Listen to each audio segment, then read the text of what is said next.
आज तीन बड़ी खबरें हैं। एक 23,000 करोड़ का घोटालेबाज गिरफ्तार हुआ है। PFI popular front of India जो मुसलमानों का संगठन है उस पर रेड हुआ है। 100 से ज्यादा लोग गिरफ्तार हुए हैं और रुपया गिरकर सबसे निचले स्तर पर आ गया। ये तीनों खबर है। $1 मिलियन का क्वेश्चन है। आप लोग बताइए टीवी अखबार किस पर बहस करेगा?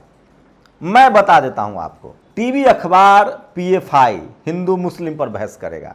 नमस्कार, मैं शंभू कुमार सिंह और आप देख रहे हैं नेशनल दस्तक। सोचिए, आजाद भारत का सबसे बड़ा घोटालेबाज गिरफ्तार हुआ है और इसीलिए गिरीश मालवीय लिखते हैं कि 22,842 करोड़ का घोटालेबाज गिरफ्तार हो गया। पहले तो लोगों को भरोसा ही नहीं हुआ कि मोदी राज में गिरफ्तारी कैसे हो गई। ये भाग क्यों नहीं पाया? लंदन में इसके लिए घर क्यों नहीं है माल्या मोदी की तरफ? ABC group bank fraud case, company के चीफ ऋषि अग्रवाल गिरफ्तार। 23,000 करोड़ के सबसे बड़े बैंक फ्रॉड का मामला। 2013 में एनपीए बना एबीजी का लोन।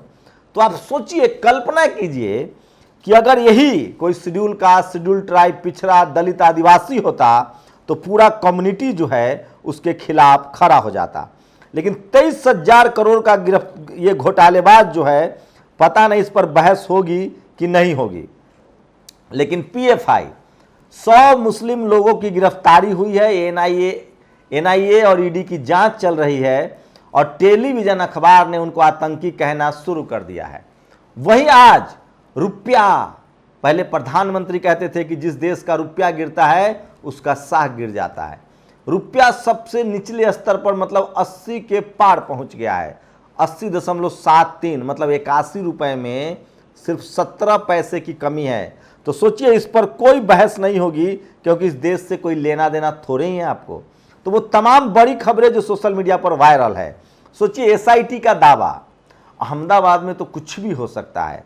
गुजरात दंगों को लेकर नरेंद्र मोदी को फांसी दिलवाने की तीस्ता सी तलवार ने रची थी साजिश। सोचिए, गुजरात दंगों के पीड़ितों की लड़ाई लड़ रही थी लगातार, चाहे वो भट्ट हो, आईपीएस संजीव भट्ट हो, तीस्ता सी तलवार हो, तमाम ऐसे अधिकारियों को लगातार परेशान किया जा रहा है। मीडिया ट्रायल हो रहा है। सुरप्रताप सिंह ने लिखा है, हेट स्पीच पर गोदी मीडिया के एंकर्स को सुप्रीम कोर्ट की सख्त फटकार, कुछ फर्क पड़ेगा क्या? सुप्रीम कोर्ट ने कहा है, पहले कहा था कि ये कंगारू कोर्ट लगाते हैं, अब सुप्रीम कोर्ट ने कहा है कि ये लोग हेट स्पीच फैलाते हैं। सोचिए, इकोनॉमिक वीकर सेक्शन जाने वाला है।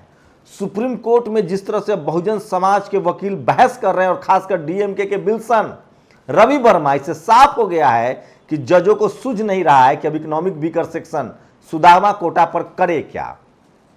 हो सकता है उसको रद्द कर दिया जाए। तो सोचिए कि सुप्रीम कोर्ट में 5 जजों की बेंच है, पांचों सवर्ण जज हैं, उसके बाद भी शानदार बहस हो रही है। दिलीप मंडल ने अपडेट किया है कि अब इकोनॉमिक वीकर सेक्शन का आरक्षण ज्यादा दिन तक नहीं चलेगा। लेकिन सोचिए, सुप्रीम कोर्ट में है मामला, कितनी हड़बड़ी में लागू कर दिया गया। और पीएफआई को लेकर एनआईए ईडी का बड़ा एक्शन, 10 राज्यों में छापेमारी में 100 से अधिक गिरफ्तार। सवाल है कि गिरफ्तारी पर ही इनको आतंकी क्यों कहा जा रहा है? और सवाल है कि क्या एससी, एसटी, ओबीसी माइनॉरिटी के लोग इस देश में अपना संगठन भी नहीं चला सकते हैं? तो ये सबसे बड़ा सवाल है और ये मीडिया ट्रायल है। लोग कह रहे हैं कि 2024 का ब्लूप्रिंट है हिंदू मुस्लिम का। न्यूज चैनलों पर एंकर नफरत परोस रहे हैं और केंद्र सरकार मूर्खदर्शक बनी हुई है सुप्रीम कोर्ट। ये तो सुप्रीम कोर्ट कह रहा है। अनुराग ठाकुर ने कह दिया कि भारत की मीडिया, जो ब्रॉडकास्टिंग मिनिस्टर है, भारत की मीडिया एक तरफा है और वो जातिवाद, हिंसा फैलाती है। सोचिए, गाजियाबाद के पीएफआई आतंकी परवेज को पकड़ने गई यूपी एटीएस, ये शुभम त्रिपाठी है, ये अपने आप को पत्रकार कहता है। ये आरोपी और आतंकी में इसको फर्क नहीं पता है। ये एससी, एसटी, ओबीसी माइनॉरिटी के साथ होता है। मोदी जी $1 का 80.38 रुपए, आप सत्ता में है, देश में आपसे जवाब मांग रहा है। ये वीडियो सुनिए जो प्रधानमंत्री मोदी का डॉलर पर वायरल है।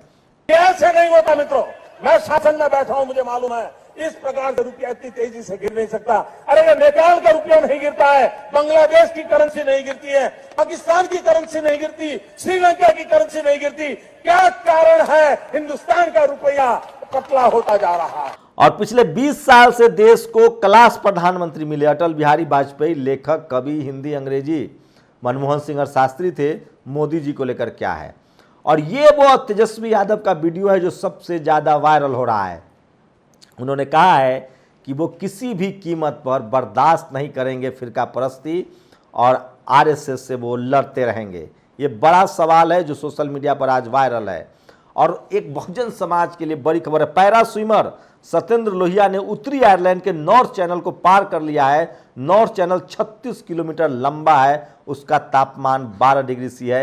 ये पैरा ओलंपिक हैं, खिलाड़ी हैं और ये सोशल मीडिया पर सबसे ज़्यादा वायरल है। India is a strange country, comedians. सोचिए, भारत में कोई भी कॉमेडियन सत्ता से सवाल नहीं पूछता है, वो SC ST OBC माइनॉरिटी और विपक्ष का मजाक उड़ाता है। राजू श्रीवास्तव पर एक खबर है। और चेतन, ये minor SC boy enter the temple and touch the Hindu gods idol in Kolar, Karnataka. Karnataka में एक शेड्यूल कास्ट के युवा मंदिर गया, उसको वहाँ से ह्यूमिलेट किया गया, 60,000 का जुर्माना हुआ। बाद में उसने अपने घरों में सारे देवी देवताओं की तस्वीर हटा के बाबा साहब की तस्वीरें टांग दी, बुद्ध की तस्वीरें टांग दी। बहुजन समाज के तमाम सोशल चिंतक लिख रहे हैं कि ये काम जितना जल्दी हो उतना अच्छा हो जाए। और argument in case against Mandal commission where lead by India's present attorney general K Venugopal. तो सोचिए, इकोनॉमिक वीकर सेक्शन का आरक्षण अब लगभग खत्म होने के कगार पर है। इस तरह की सुनवाई चल रही है। ये तेजस्वी यादव ने एक नया ऐलान किया। उन्होंने कहा है कि उनकी तस्वीरों पर अब संत श्रीमणी रविदास महाराज और कबीर की भी तस्वीरें होंगी।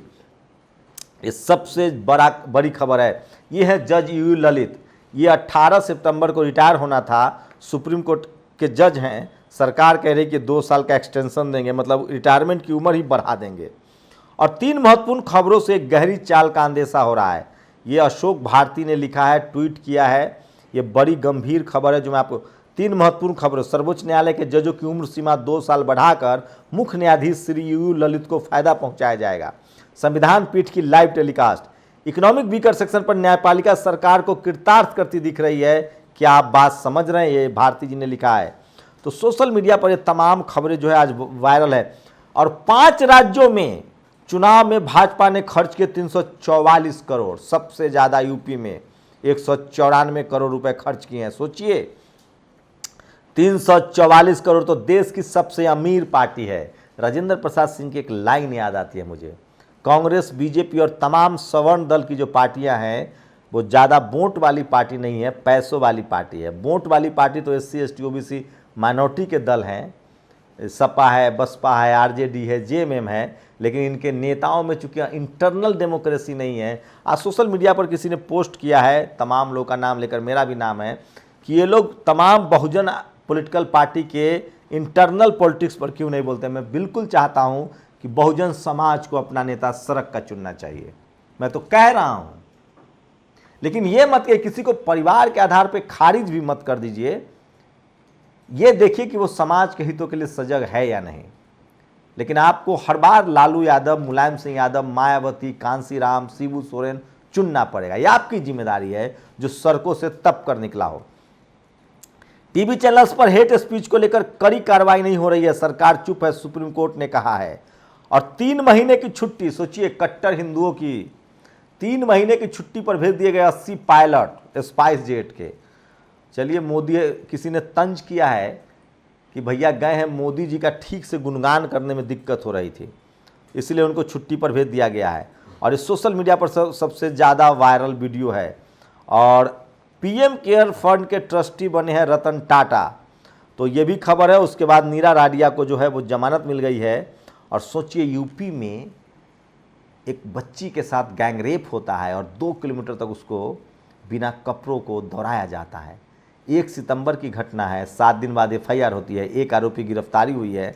हम लोग इसकी तस्वीरें आपको नहीं दिखा सकते हैं क्योंकि सबसे विभत्स है। और एक बार फिर से सोशल मीडिया पर जो तमाम बड़ी खबरें थी जो आज वायरल है, मैं इसलिए कहता हूं कि सोशल मीडिया ही सच्चा मीडिया है, सोशल मीडिया ही बहुजन मीडिया है। अपनी प्रतिक्रिया जरूर दीजिए, शुक्रिया। नेशनल दस्तक की आपसे गुजारिश है कि अगर इसको बचाना चाहते हैं तो नेशनल दस्तक को सब्सक्राइब करने के लिए रेड कलर के सब्सक्राइब बटन को दबाएं, फिर बेल आइकन की घंटी दबाएं। नेशनल दस्तक को बचाने के लिए बहुत जरूरी है कि हर खबर को शेयर करें, लाइक करें, कमेंट जरूर करें।